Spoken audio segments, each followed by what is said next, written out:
नमस्कार, दिन भर की बड़ी खबरों में आपका स्वागत है। मैं हूं परवीन शेख। डीबी लाइव के सभी दर्शकों को 77वें स्वतंत्रता दिवस की ढेर सारी शुभकामनाएं। आज इस बुलेटिन में बात होगी राहुल गांधी के खुले खत की, लाल किले की प्राचीर से पीएम मोदी के भाषण की, बात करेंगे पीएम के भाषण पर विपक्षी दलों की तीखी प्रतिक्रिया की, मणिपुर पर पीएम के बयान पर कांग्रेस नेता के खुलासे की और साथ ही बात करेंगे जाने माने कार्टूनिस्ट इरफान की किस खबर पर पड़ी तिरछी नजर। बुलेटिन के आखिर में बात करेंगे सीजीआई के बड़े ऐलान की। इसके साथ ही और भी कई बड़ी खबरों से आपको करवाएंगे रूबरू, लेकिन तमाम बड़ी खबरों से पहले एक नजर सुर्खियों पर।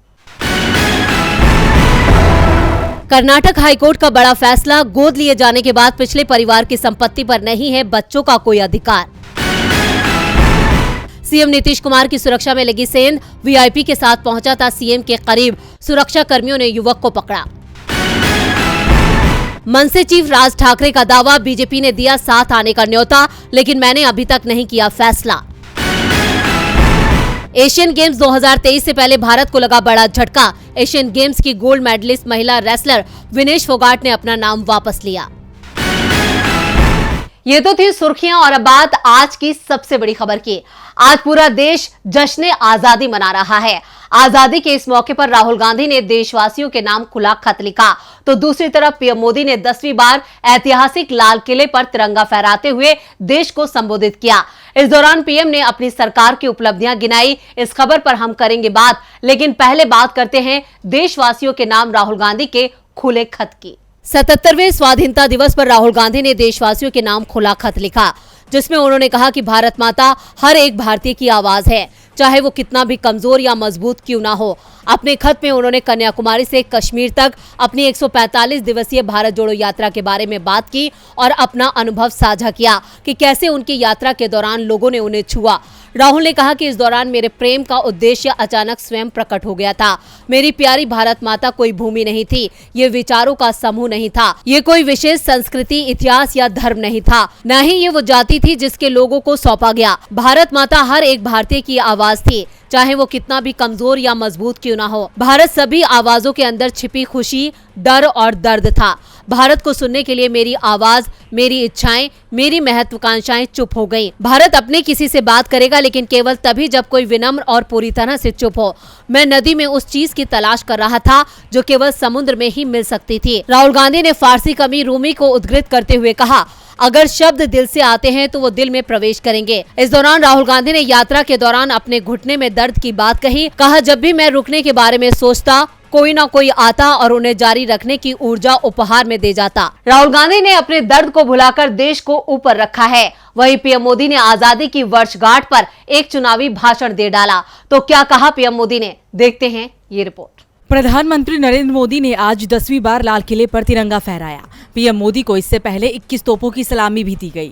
स्वतंत्रता दिवस के इस कार्यक्रम में 1800 विशेष मेहमान शामिल हुए, लेकिन आज के दिन भी वो कांग्रेस को कोसना नहीं भूले। संसद के मानसून सत्र के दौरान पीएम मोदी मणिपुर पर बोलने से खूब बचे, लेकिन 1800 विशेष मेहमानों के सामने उन्होंने मणिपुर पर भी मन की बात। दरअसल अगले साल देश में लोकसभा चुनाव होने हैं और मोदी ने 2024 चुनाव में जीत का दावा करते हुए कहा कि अगली बार इसी लाल किले से देश की उपलब्धि और देश का गौरव गान प्रस्तुत करूंगा। अभी जो योजनाओं का शिलान्यास कर रहा हूं, उसका उद्घाटन भी मैं ही करूंगा। अगले साल 15 अगस्त पर फिर आऊंगा। वहीं विपक्ष और कांग्रेस पर हमला बोलते हुए लाल किले की प्राचीर से पीएम मोदी ने कहा कि आज परिवारवाद और तुष्टीकरण ने हमारे देश को बर्बाद कर दिया है। किसी राजनीतिक दल का प्रभारी केवल एक ही परिवार कैसे हो सकता है? उनके लिए उनके जीवन का मंत्र है परिवार की पार्टी, पार्टी द्वारा और परिवार के लिए। देश के विकास के लिए परिवारवाद से मुक्ति जरूरी है। तुष्टीकरण की राजनीति ने सामाजिक न्याय को मौत के घाट उतार दिया है। देश विकास चाहता है, देश 2047 का सपना साकार करना चाहता है। हम किसी भी हालत में भ्रष्टाचार को सहन नहीं कर सकते। समय की मांग 3 बुराइयों से लड़ने की है, भ्रष्टाचार, वंशवाद और तुष्टीकरण। मैं भ्रष्टाचार के खिलाफ लड़ता रहूंगा। हमारे देश को परिवारवाद ने नोच लिया है। तीसरी बुराई तुष्टीकरण की है, इसने हमारे देश पर दाग लगा दिया है। हमें इन 3 बुराइयों के खिलाफ पूरे सामर्थ्य के साथ लड़ना है, इन 3 बुराइयों से मुक्ति पाना है। पीएम का भाषण इस बार पूरी तरह से राजनीतिक था, तो इस पर राजनीति भी शुरू हो गई है। पीएम ने सत्ता में वापसी और परिवारवाद की बात की, तो विपक्ष ने इन्हीं मुद्दों पर बीजेपी और पीएम मोदी को घेर लिया। तो पीएम के भाषण पर क्या रही विपक्ष की प्रतिक्रिया, देखते हैं ये रिपोर्ट। पीएम मोदी ने विपक्षी दलों को परिवारवादी पार्टी कहा तो विपक्ष की तरफ से उन्हें करारा जवाब भी फौरन दे दिया गया। कांग्रेस के अध्यक्ष खड़गे ने कहा, मुझे ये कहते हुए पीड़ा हो रही है कि आज लोकतंत्र, संविधान और संस्थान पर बहुत बड़ा खतरा है। सदन में विपक्ष के सांसदों को निलंबित कर उनकी आवाज को कुचलने की कोशिश की जाती है और ये कहते हैं कि हम लोकतंत्र बनाते हैं। भारत में 140 करोड़ लोग समर्पित हैं, लेकिन सदन में जब मैं अपनी बात करने के लिए उठता हूं तो माइक बंद कर दिया जाता है। तो वहीं पश्चिम बंगाल की सीएम ममता बनर्जी ने टीएमसी की ओर से आयोजित स्वतंत्रता पूर्व कार्यक्रम में मोदी पर हमला बोलते हुए कहा, 15 अगस्त पर लाल किले की प्राचीर से पीएम मोदी का भाषण उनका आखिरी संबोधन होगा। विपक्षी गठबंधन इंडिया जल्द ही रफ्तार पकड़ेगा और 2024 लोकसभा चुनाव में जीत दर्ज करेगा। आज सबसे बड़ा सवाल ये है कि क्या हम सच में आजाद हैं? इंडिया गठबंधन देश भर में बीजेपी को हराएगा। इसी के साथ मोदी के तिरंगा फहराने पर आरजेडी के मुखिया लालू यादव ने तंज कसा। लालू प्रसाद यादव ने कहा कि मोदी आखिरी बार लाल किले पर तिरंगा फहरा रहे हैं, वो अगली बार लाल किले से झंडा नहीं फहरा पाएंगे, उनका समय खत्म हो चुका है, आगे हम लोग आने वाले हैं। विपक्ष के इस वार से बीजेपी खेमे में हलचल तेज है। वहीं मणिपुर पर पीएम मोदी के बयान से भी सियासी हलचल तेज है। पीएम मोदी ने अपने भाषण की शुरुआत में मणिपुर का जिक्र किया, जिसमें उन्होंने कहा कि राज्य में अब शांति बनी हुई है, जिसे लेकर कांग्रेस नेता ने पीएम के बयान की पोल खोल के रख दी है। तो क्या कहा है कांग्रेस नेता ने, देखते हैं ये रिपोर्ट। पीएम मोदी पहले तो मणिपुर पर कुछ भी बोलने को तैयार नहीं थे। 100 दिन तक जब मणिपुर अशांत रहा, लेकिन पीएम ने कुछ नहीं बोला। यहां तक कि संसद में मणिपुर को लेकर पीएम मोदी के बयान की मांग को भी सरकार ने खारिज कर दिया था और विपक्ष पीएम के खिलाफ संसद में मणिपुर मुद्दे पर अविश्वास प्रस्ताव लेकर आ गया। तो पीएम मोदी ने पहली बार मणिपुर को लेकर 2.5 मिनट का भाषण दिया, लेकिन उसके बाद पीएम मणिपुर पर लगातार बोल रहे हैं। साफ है कि पीएम मोदी दबाव में दिखाई दे रहे हैं। पीएम मोदी ने अब दावा किया है कि मणिपुर से लगातार कुछ दिनों से शांति की खबरें आ रही हैं और पीएम के इसी दावे पर मणिपुर कांग्रेस ने उन्हें घेर लिया है। कांग्रेस ने सवाल उठाए कि अगर मणिपुर में शांति है तो फिर पीएम मोदी को राज्य का दौरा करना चाहिए, उन्हें इम्फाल आना चाहिए और यहां आकर रैली को संबोधित करना चाहिए। मणिपुर कांग्रेस के प्रभारी भक्त चरण दास ने कहा कि जो काम 2 दिन में हो सकता था उसको आज 3.5 महीने हो रहे हैं। पीएम चाहते तो 7 दिन में मणिपुर में हालात कंट्रोल में हो सकते थे, घटना को बढ़ने ही क्यों दिया गया। कांग्रेस नेता ने कहा कि पीएम अगर कह रहे हैं कि वहां शांति बहाल हो गई है तो कांग्रेस उनसे अनुरोध कर रही है कि लाल किले से भाषण देने की जगह मणिपुर की धरती इम्फाल से खड़े होकर भाषण दे, चुरा चांदपुर जाएं, वहां के लोगों के बीच खड़े होकर भाषण दे। अगर पीएम मणिपुर जाते हैं तब समझेंगे कि देश के प्रधानमंत्री गए तो वहां शांति है, अगर नहीं जा रहे हैं तो फिर पीएम जनता को गुमराह ना करें। वैसे पीएम के बयान पर सवाल तो मणिपुर के सीएम एन बीरेन सिंह ने भी उठा दिए। बीजेपी विधायक और सीएम बीरेन सिंह ने कहा कि मणिपुर में हालात सुधर रहे हैं और अभी तक पूरी तरह से शांति स्थापित नहीं हो पाई है। समस्या का समाधान शांति से ही निकलेगा। पीएम अपने ही बयान पर घिर चुके हैं, वहीं ईडी के घेरे में विपक्ष के नेता भी आ चुके हैं। विपक्ष दावा करता रहा है कि जहां गैर एनडीए दलों की सरकार होती है उस राज्य में ईडी का दफ्तर हर जिले में खुल जाता है और जहां सरकार एनडीए की हो वहां ईडी रास्ता भूल जाती है। लेकिन जब ईडी ने झारखंड के सीएम हेमंत सोरेन को समन किया तो जवाब सोरेन ने दिया, उससे ईडी मुश्किल में दिख रही है। प्रवर्तन निदेशालय यानी कि ईडी ने सीएम हेमंत सोरेन को कार्यालय में पेश होने का समन जारी किया था, लेकिन सीएम ने ईडी दफ्तर में पेश होने से मना कर दिया और सीएम ने खुद को तलब किए जाने वाली तारीख को लेकर ईडी पर नाराजगी भी जताई है। सीएम सोरेन ने ईडी को पत्र लिखकर अपनी नाराजगी जाहिर की और कड़े संदेश में उन्हें भेजे गए समन को वापस लेने की मांग भी की है। दरअसल सीएम सोरेन समन के लिए चुनी गई तारीख से नाराज थे। उन्होंने आरोप लगाया है कि ऐसा लगता है कि राजनीतिक आकांक्षाओं के इशारे पर ईडी ने उन्हें समन भेजकर 14 अगस्त को पेश होने के लिए कहा, जबकि ये अच्छी तरह से जानते थे कि स्वतंत्रता दिवस से पहले की तारीख किसी भी सीएम के लिए काफी व्यस्त दिन होता है। उन्होंने कहा कि समन से उन्हें कोई आश्चर्य नहीं है। सोरेन ने कहा कि जब ईडी के पास उनसे जुड़ी चल अचल संपत्ति के सारे दस्तावेज हैं तो उन्हें फिर समन क्यों भेजा गया है। उनकी आईटीआर डिटेल भी एजेंसियों के पास है, इसलिए ये समन उनकी छवि को खराब करने और लोकतांत्रिक रूप से चुनी गई सरकार को अस्थिर करने की कोशिश के अलावा कुछ नहीं है।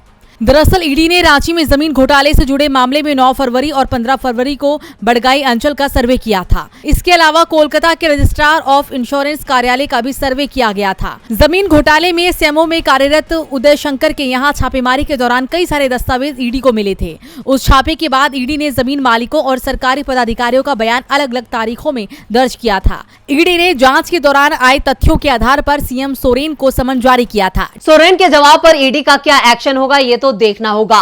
एक्शन में तो कांग्रेस भी नजर आ रही है। मध्य प्रदेश में 7 से 8 हफ्तों में विधानसभा चुनाव की घोषणा की जाएगी। राज्य की सत्ता पर वापसी के लिए बीजेपी जी तोड़ कोशिश कर रही है, लेकिन इस वक्त बीजेपी प्रदेश में कई मुद्दों पर घिर चुकी है। वहीं दूसरी तरफ कांग्रेस की तैयारी ने बीजेपी को मुश्किल में फंसा रखा है। मध्य प्रदेश में होने वाला विधानसभा चुनाव बीजेपी के लिए कितनी मुश्किलों भरा होने वाला है, इस बात का अंदाजा प्रियंका गांधी की 13 जून को हुई जबलपुर रैली में दिख चुका है। रैली में जुटी भीड़ ने कांग्रेस की ताकत का एहसास कराने का काम किया, जिसके बाद प्रियंका गांधी ने 21 जुलाई को ग्वालियर में बड़ी जनसभा कर बीजेपी की परेशानी को और ज्यादा बढ़ा दिया है। और अब कांग्रेस ने सिंधिया के गढ़ में प्रियंका गांधी की और जनसभाएं कराने की तैयारी कर ली है। सितंबर और अक्टूबर में प्रियंका के कई और दौरे कराने का प्लान बनाया गया है। कांग्रेस ने संकेत दिए हैं कि चुनावों के ऐलान तक मध्य प्रदेश में कांग्रेस महासचिव प्रियंका गांधी की 22 रैलियां कराई जा सकती हैं और इसमें सबसे ज्यादा फोकस मालवा, निमाड़ के साथ ही ग्वालियर, चंबल संभाग पर रहेगा। राज्य में कुल 230 विधानसभा सीटें हैं, जिसमें 2018 में कांग्रेस को ग्वालियर, चंबल की 34 सीटों में से 26 सीटों पर जीत हासिल हुई थी। बाद में कांग्रेस ने जब ज्योतिरादित्य सिंधिया ने बगावत की तो इसी क्षेत्र में सबसे ज्यादा विधायकों को कांग्रेस पार्टी ने छोड़ा। इस समय कांग्रेस और बीजेपी दोनों ही पार्टियों के पास 17-17 सीटें हैं। कांग्रेस की कोशिश है कि सिंधिया के जाने के बाद भी उनकी सीटों में कोई कमी नहीं आए और पार्टी 2018 की तरह ही एक बार फिर प्रदर्शन करे। इसी के चलते प्रियंका गांधी भी मध्य प्रदेश में खासा फोकस कर रही हैं। कर्नाटक विधानसभा चुनाव प्रचार में भी कांग्रेस ने प्रियंका गांधी को मैदान में उतारा था। उन्होंने करीब 2 दर्जन से ज्यादा रैलियां और रोड शो किए थे, जिसका पार्टी को फायदा मिला था। ऐसे में प्रियंका एमपी में भी गेम चेंजर साबित होंगी। मध्य प्रदेश में कांग्रेस की मजबूती बीजेपी की हार है।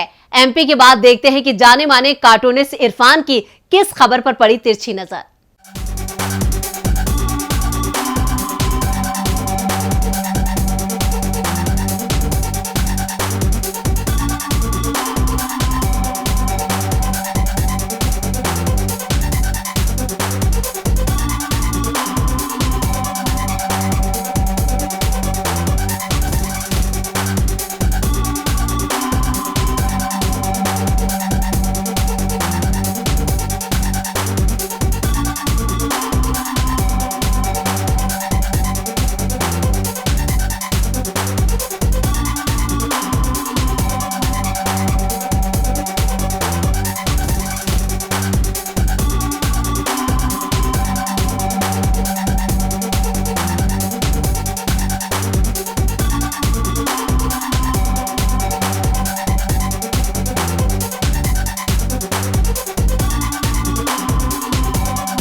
आज लाल किले से पीएम मोदी के पुराने भाषण का टेप फिर से चल गया।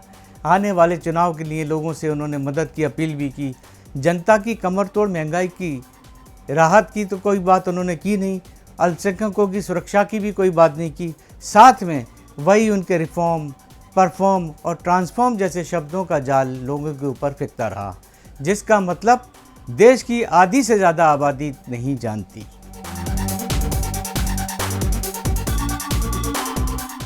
बहुत बहुत शुक्रिया इरफान जी। और बुलेटिन के आखिर में बात सीजीआई के बड़े बयान के। पीएम मोदी ने दावा किया है कि संसद की नई बिल्डिंग को जरूरत से पहले उन्होंने बनवा दिया, तो दूसरी ओर जिस भवन की जरूरत सबसे ज्यादा महसूस हो रही थी उसका निर्माण रुका हुआ था। अब इसे लेकर सीजीआई डीवाई चंद्रचूड़ ने बड़ा ऐलान किया है। तो क्या कहा है सीजीआई ने, देखते हैं ये रिपोर्ट। संसद की नए भवन की अभी शुरुआत नहीं थी, लेकिन मोदी सरकार ने नई संसद बनवा दी। लेकिन जिस सुप्रीम कोर्ट की नई बिल्डिंग की मांग लंबे समय से चल रही थी, उस पर सरकार का ध्यान ही नहीं जा रहा था। लेकिन अब सुप्रीम कोर्ट के मुख्य न्यायाधीश डीवाई चंद्रचूड़ ने इसे लेकर बड़ा ऐलान किया है। उन्होंने कहा कि सुप्रीम कोर्ट के नए भवन को तैयार किया जाएगा। उन्होंने घोषणा की कि इस परियोजना के 2 चरणों में पूरा करने की परिकल्पना भी की गई है। योजना में 27 नए कोर्ट रूम और 4 रजिस्ट्रार कोर्ट रूम और वकीलों और वादियों के लिए अतिरिक्त सुविधाएं शामिल है। सीजीआई ने कहा कि हमें प्राथमिकता के आधार पर अपने बुनियादी ढांचे को दुरुस्त करने की जरूरत है। हमने अपना प्रस्ताव केंद्र सरकार को सौंप दिया है और फाइल न्याय विभाग के पास है। बजट सहित विस्तृत योजना तैयार कर ली गई है। मुझे यकीन है कि इस पर कानून मंत्री और न्याय विभाग की ओर से सबसे अच्छा ध्यान दिया जाएगा। परियोजना को 2 चरणों में पूरा करने की परिकल्पना की गई है। पहले चरण में 15 अतिरिक्त कोर्ट रूम और महिला वकीलों के लिए बार रूम जैसी अन्य अतिरिक्त सुविधाएं तैयार की जाएंगी। उन्होंने कहा कि दूसरे चरण में 12 अतिरिक्त court room, registrar room, SCBA और SCA ORA लाउंज बनाया जाएगा। साथ ही कहा कि सुप्रीम कोर्ट में वकीलों के लिए 600 अतिरिक्त पार्किंग स्थान उपलब्ध कराने के प्रस्ताव पर काम चल रहा है। CGI ने कहा कि नए निर्माण के लिए पुराने कुछ निर्माण को गिराया भी जाएगा। तो आज इस बुलेटिन में इतना ही। देखते रहिए DB लाइव। नमस्कार।